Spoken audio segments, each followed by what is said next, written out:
სახელი მამისა და ძისა და წმინდისა სულისათა მანდადან დღეს არის იოანე ნათლისმცემელის წინამორბედის წინასწარმეტყველის თავისუფლების დღე.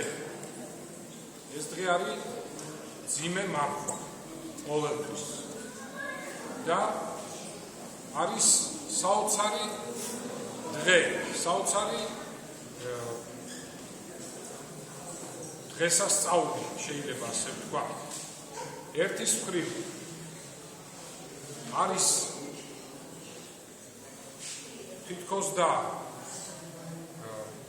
რაღაცნაირი ტრაგედია, რადგან ის ვინც ყველაზე კეთილშობილი ადამიანი იყო, როგორც თვით სახარებაში ვკითხულობ, მაცხოვარმა იოანე ნათლისმცემელი აღიარა დედის მუცლიდან შობილთაგან ყველაზე დიდი, ყველაზე კეთილშობილი ადამიანად ღვთისმშობლის, რა თქმა უნდა, ღვთისმშობლის გარდა აი ეს ადამიანი აწამეს, საპყრობილეში ჩააგდეს და შემდგომ თავი მოკვეთეს. მაგრამ მეორეს მხრივ ეს არის დიდი სულიერი ზეიმი ბოროტებაზე, სულიერი გამარჯვების ზეიმი. ესე იგი, იოანე ნათლისმცემელი იყო ყველაზე კეთილშობილი კაცი და ვინც ის აწამა თავი მოკვეთა, იროდი იყო ყველაზე, ერთ-ერთი ყველაზე ბოროტი კაცი. ნათლისმცემელი მაცხოვარმა დაასახელა პირველ კაცად. თქვენ იცით, რომ ადამიანს ესეთი მისწრაფება, პირველობისაკენ მისწრაფება. ყოველ ადამიანს რაღაც ესეთი თვისება აქვს, რომ უნდა რომ გახდეს გამოჩენილი. შევიდეს ისტორიაში და ასე შემდეგ. ეს რა თქმა უნდა არ არის ქრისტიანული. ეს არ არის სულიერი. ეს არის წარმართული, ეს არის არასწორი აზრი ადამიანის, არასწორი მისწრაფება. მაგრამ არის ეს მისწრაფება, არის ეს. ამიტომ იცოდა რა მაცხოვარმა ყველაზე მეტად რომ ადამიანს ჰქონდა ესეთი მისწრაფება, თქვა, ვისაც უნდა პირველობა, იყავ, ვინც უნდა რომ იყოს პირველი, ეს ადამიანი იყოს ყველას მსახური და მაშინ იქნება ჩემ თვალში პირველი. მე მას დავასახელებ პირველ კაცად. და აი, მართლაც მანო და დანო, ზოგჯერ არის ესეთი სურვილი ჩვენ ხშირად გვიტყვია, რომ რატო არის გამოჩენილი ადამიანის ხელი, მე რატო არა ვარ, როგორ მინდა მეც ვიყო, შენს ხელთა ეს. და გამოჩენილი არის ადამიანი, ვინმე შეიძლება, მაგრამ რით არის გამოჩენილი? თავარია, მერთმა დაგასახელოს. საინტერესოა, ვინ არის მე-20 საუკუნეში პირველი ადამიანი ღვთის წინაშე? ან 21 საუკუნეში, აი თქვა ამ წელს ვინ იქნება პირველი ადამიანი, როგორც ღვთის წინაშე? ეს შეიძლება იყოს უცნობი ადამიანი, ეს შეიძლება იყოს ნაცნობი ღვთის წინაშე. მაგრამ ვინ არის, იქნება ის, ყველა ადამიანს შეუძლიეს. იქნება ის, ვინც იქნება ნამდვილი მსახურისმხევის. რას ნიშნავს მსახურისმხევა? ესე იგი, რაც უფრო დადგუნავ ეგოიზმს და ემსახურების სხვა სიყვარული, მით იქნები პირველი კაცი ზმანო და დანო. იოანე ნათლისმცემელი გაიზარდა ანგელოზებთან. თითქმის ანგელოზების დიდენ მას. უდაბნოში გაიზარდა, მთებში გაიზარდა იოანე ნათლისმცემელი. მას არაფერი არ ჰქონდა, არც სახლი, არც კარი, არაფერი აბსოლუტურად. ებადა აკლემის სამოსი, ეგ იყო მისი მთელი ქონება. ესე იგი, უპოვარი ადამიანი, უპოვარი, არაფრის მქონე და რა თქმა უნდა არც მიისწრაფოდა ვერცხლის მოყარეობისაკენ, სიმდიდრისკენ. და აი ზვანო და დანო, ეს არის ჩვენი პირველი მაგალითი, ჩვენი პირველი მასწავლებელი უპოვარობის. ჩვენ ხშირად ამ ცნებას, რომელიც სახარებაში ესე ხშირად არის გამოთქმული ახალი აღთქმის ცნება უპოვარების შესახებ, ხშირად უგულებელს ყოფთ. არადა ეს არის ნამდვილი სიმართლე. თუ ადამიანის ცხოვრება არ წარიმართა უპოვარებისაკენ და წარიმართა პირიქით სიმდიდრის მოყარებისაკენ, ვერცხლის მოყარებისაკენ, ესე თუ ავსდით შვილებს, მივიღებთ საშინელ შედეგს, ზმანო და დანო. იმიტომ რომ წმინდა მამები ამბობენ, სიმდიდრე ეს არის საშინელი 1000-თავიანი ურჩხული და ჩვენ გვინდა სულიერად ესეა. ჩვენ გვინდა ვიყოთ ამ 1000-თავიან ურჩხულთან და მერე შედეგები სავალალო. ძმა დას აღარ ცნობს, რაღაცა გაყოფისთვის და გამოყოფისთვის შეიძლება ერთმანეთი მოკლან, ყველა სულ ვარიანტში ერთმანეთს არ ელაპარაკონ. ეს როგორ შეიძლება ძმანო და დანო? ეს არის შედეგი ზუსტად იმისა, რომ ჩვენ ამ ცნებას უგულებელ ვხდით. ჩვენ ხშირად ამბობენ, ჩვენ სიმდიდრე იმიტომ გვინდა, რომ რაღაცნაირად ამ ქვეყნად დაცული ვიყო და ასე შემდეგ. აბა ეს როგორ შეიძლება? ეს სიმდიდრე დააკვირდით ძმანო და დანო მაცხოვრის სიტყვებს.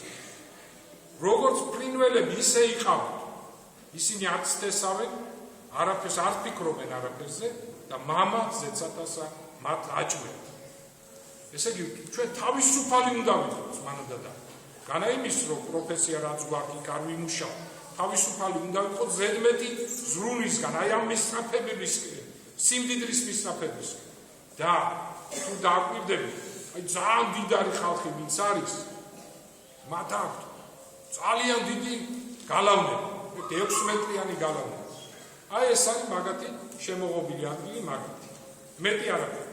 ღარიბ კაცს, არაფრის ქონეს კაცს, ვისაც ქრისტეს წამს, ვინც ის არის ნამდვილი თავისუფალი, მას ფარგლები არ აქვს. მისია ყველაფერი ძმანო და დანო. მზე, თვარე, ვარსკვლავები, მთები, ველები, ყველაფერი შენი. აი დიდი სიმდიდრე ისეთი რამეა, რომ რაღაც ჩარჩოებში გაქცევს. აღარაფერი აღარ არის შენ. თავისუფალი, უბრალო კაცისთვის ყველაფერია ის ძმანო და დანო. აი მე ცოტა გადახვევას გავაკეთებ. ალბათ ბევრისთვის მითქვია ეს ისტორია, მაგრამ მინდა აი გითხრა ის, რომ ის სიყვარული, ის საოცარი თავგადასავალი, ის საოცარი ცხოვრება, რაც აქვს უბრალო ხალხს, დიდარს არ ეკნება არასოდეს ძმანო და დანო. დიდების ცხოვრება თითქმის უინტერესოა. აი ეს პატარა ისტორია. შეიძლება ხშირად მითქვია და მინდა დღეს კიდე გავიმეორე.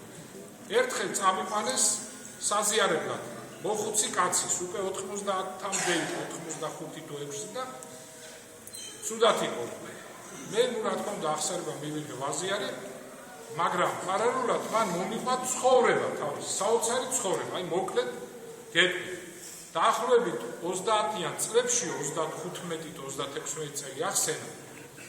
მე ვიყავი 12 თუ 14 წლისო და შავი ნახშირითო სკოლის კედლებზე რამოდენიმე ადგილას გარედანაც შიგნიდანაც დავაწერეო.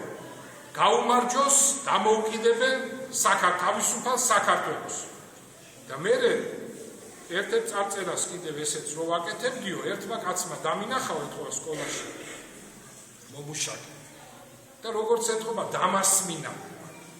და სახში რო ვიყავი, საღამოს მოვიდა, სახში არა, სახშიც არ მიმიყვანესო. დამაპატიმრესო და წამიყვანეს ისე მშობლებიც არ მანახეს. და ამის უფლება არ ქონდათო, მაგრამ აი ეს წამიყვანესო და ესეთ ბავშვებს თურმე ციმბირში რაღაც ქალაქი იყო, პატარა ქალაქი და ის აი ესეთ ბავშვებს იქ ზრდიდნენ სპეციალურად სამხედრო სასწავლებელი იყო და ეთქვა უკვე კომუნისტური იდეით ზრდიდნენ და აი იქ წამიყვანესო. ისე რომ წარმოიდგინეთ, მშობლებს არც უნახიათ ეს ბავშვი, ისე წაიყვანეს. და როგორ დამწუხდნენ თურმე მშობლები მიყვებოდა ეს კაცი და ამ კაცმა იმდენად დიდი სიმპათია მოიპოვა ამ ბავშვმა იქ, რომ სკოლის დირექტორს იმდენად შეყვარებია, რომ უთქვია, რომ მეო 2 წელი რო გავიდა თუ 3, შენო ერთი თვე გაგიშვებ სახში. და მშობლებს ანახეს ეს ერთი თვე. წარმოიდგინეთ რა სიხარული იქნებოდა, თან რა ტრაგედია, რომ ერთი თვის შემდეგ ისე უნდა წაიყვანოთ ეს ბავშვი. წაიყვანეს ისევ და იმის შემდეგ მე მშობლები არ მინახიო და მოყვა მთელი ისტორია ესეთ შინას. აი ძმანო და დანო. კაცი, რომელსაც არავინ არ იცნობს თბილისში იმ ვიწრო მეზობლების და თქვათ ნათესავების გარდა. როგორი ცხოვრებაა გავლილი ძმანო და დანო. როგორი თითქმის მოწამე ადამიანი, როგორი შინაარსიანი, როგორი სამშობლოსთვის თავდადებული, პატარა ბავშვი წარმოიდგინეთ. თან უღარიბესი რომ მივედი ისეთი ერთი ოთახიანი სახლი იყო. ანუ არაფერი არ გამოირჩეოდა რაღაც უბრალო სახლი. აი წარმოიდგინეთ ძმანო და დანო. აი ეს კაცი ავიღო და რამდენი გამოჩენილია ჩვენ ვიცით დღეს იმ ტელევიზიიდან, იმ პრესით ადამიანი ერთად რო შეგვიგო ალბათ ამ კაცის ცხოვრება გადაწყვეტის ძმა. აი ესეთი უბრალო, უპოვარი კაცი და როგორი ცხოვრება, გენიოსი, აი კარგმა მწერალმა შეიძლება დიდებული რომანი დაწეროს ძმანო და დანო ამ კაცის შესახებ. და ნუ შეგაშინებთ, როცა ეკონომიურად არ ხართ ძლიერად, არასოდეს არ შეშინდეთ, ეს ღვთისგან არის დაშვებული. იცოდეთ ჩვენი სულის სასარგებლო, ღვთის ხელშია ყველაფერი. ღმერთ შეუძლია თითოეული ჩვენთაგანი გაამდიდროს, ძალიან დიდი სიმდიდრე მიცეს, მაგრამ ხო ვიცით რომ ეს ასეა, ხო ვიცით რომ ღმერთ შეუძლია, მაგრამ რაშია საქმე? თან ასაკუთრებით საქართველოში, რაში ეს სულიერად ხდება, ეს ღვთის დაშვებით ხდება ძმანო და დანო. არავითარ შემთხვევაში, როცა ხარ უბრალო, როცა ხარ უპოვარი, აი მაშინ უნდა იყო კაცი. მაშინ, თორე დიდარი თუ ხარ, იქ მერე უკვე ყველა მოვა შენთან და ყველა კაცად გაგია. აი კაცად რო სიღარიბეში დარჩებ, მაშინ ხარ კაცი. აი იოანე ნათლისმცემელი, იოანე ოქროპირი ამბობს, იოანე ნათლისმცემელი იყო უღარიბესი, ღმერთს პირველ კაცად აღიარებული. ღმერთს ხო შეეძლო, რა თქმა უნდა, ის ვინც პირველ კაცად აღიარა, სულ ყველაფერი მიეცა, მაგრამ ღვთის განგებით ესე. და ვინ იყო ყველაზე ძლიერი სულიერად? რამდენი მდიდარი კაცი იყო მაშინ, ამბობს იოანე ოქროპირი. ვინ ამხილა იროდე? ღარიბი. იოანე ნათლისმცემელი. იმდენად ძლიერია ძმანო და დანო ღარიბი კაცი, რომ ვერც ერთმა ვერ შეძლო ამ საშინელი მტარვალის, ამ საშინელი მეფის იროდის ხილება გარდა ამ უღარიბესმა იოანე ნათლისმცემელმა ძმანო და დანო. აი ესეთი საოცარი რამ არის, უპოვარება თუ რა თქმა უნდა არ იწუწუნებდა მადლობ ღმერთს, მაშინ ხარ უძლიერესი ადამიანი ძმანო და დანო. და აქ ხდება საოცარი რამ. აი იგივე თემა. ზოგი ამბობს, აი მდიდრები, ზოგიერთი ისეთი ბოროტები არიან, რატომ ხდება ესე? ამ ქვეყნად, აი მაგალითი თავისუფლეთის დღის ძმანო და დანო. აი ერთ-ერთი სახე ზუსტად იმ ბოროტი მდიდარის, რომელიც იროდის სახე. ეს იყო უმდიდრესი კაცი იროდი. ეს იყო მეფე, უძლიერესი ძალაუფლების მქონე კაცი. მაგრამ შეიძლება რომ თქვა და მისი ხვედრი დინდოდეს აი ესეთი ადამიანის, რომელსაც ცოლად ყავდა ძმის ცოლი, ძმანო და დანო. ძმის ცოლი ყავდა ცოლად. აბა შეიძლება ვინმე მინატროს ესეთი ხვედრი? აი ესეთი საშინელი პიროვნება იყო იროდი. და საინტერესო ასევე რომ როდესაც ამ იროდიას, ესე იგი იროდის მეუღლე თავის შვილს მოთხოვა, წავიკითხეთ დღეს სახარებიდან, თავის შვილს მოთხოვა იოანე ნათლისმცემლის თავი და მართლაც შეუსულა, რადგან ფიცით ეფუცა იროდი. რა თქმა უნდა ეს სისულელია, უნდა გაეტეხა ეს ფიცი, მაგრამ აი მეფე იყო და ვითომ არ იკადრა ესეც აპარტამენტი. და თავი მოაჭრევინა იოანე ნათლისმცემლისთვის და ეს თვითონ იროდია, ვინც ეს ჩაიდინა. აი როგორ გადახდა მომავალში, ესეც უნდა იცოდეს ყველაფერი. არავის არაფერი არ შეჭირა. ამიტომ ის ვინც წუწუნებს ძმანო და დანო, რომ წუწუნებს, აი რატოა ესე და რატოა ისე, ის აი იროდის გვერდით დგება, არავითარ შემთხვევაში არ უნდა იცოდეს. აი ნახეთ რომ რა დაემართა ამ დედოფალს, ამ ცრუ დედოფალს. თავის შვილი ცეკვავდა ყინულზე, დინარეზე, ტბაზე, რომელიღაც გაყინულ წყალზე და ჩაუტყდა დინარე ის ყინული და ისე მოხდა რომ თავი გაეკვეხა ამ ყინულში და ყინულის ძალამ ზეწოლამ და ქვემო წყლის დინება წააცალა და ადგილ აიღეს ეს თავი და მიუტანეს დედამის, ვინც იოანე ნათლისმცემლის თავი მოთხოვა და დახედა დედამისმა, აი ესე დასრულდა მათი ცხოვრება. ხოლო თვითონ იროდის ცხოვრება როგორ დასრულდა? იროდის შეეყარა რაღაც საშინელი სცენი და ჭიებმა და მატლებმა შეჭამეს თავიდან ბოლომდე მისი სხეული, ჯერ ცოცხლად და მერე მიცვალებულის წინააღმდეგ. აი ესეთი აღსასრული ჰქონდა. და ივანე ნათლისმცემელი კი დღეს განდიდებულია მთელ მსოფლიოში ძმანო და და. იროდი ისახია ბოროტებს. აი ესე იქნება ყოველთვის. იმიტომ არის ბოროტსა ძლია კეთილმა, არსება ისი გრძელია უსტავებმა როთქვა. ძმანო და დანო. გავაგრძელეთ სიტყვა, მაგრამ ეს არის საოცარი დღესასწაული ერთის მხრივ, ერთის მხრივ. აი რა შეუძლია ბოროტებას და არაეკლესიურობას, არაღმრთისმიერობას ჩაიდინოს სადამდე მივიდა. და მეორეს მხრივ როგორი სულიერი გამარჯვება ექნება ყველას, ვინც სულიერისას დაადგება. რაგით სუდათ არ უნდა დამთავრდეს, რა გაგება. აი მოწამეობრივად რომ დამთავრდეს ეკლესიური ცხოვრება, ორწმუნის ცხოვრება, ის განიდიდება ძმანო და დანო. ასე რომ ალბათ ბევრს გაგიგია, ბევრი იტყვის, აი ჩემი მასალებელი ეს იყო, ჩემი მასალებელი ის იყო, ვიღაცებს ამბობენ.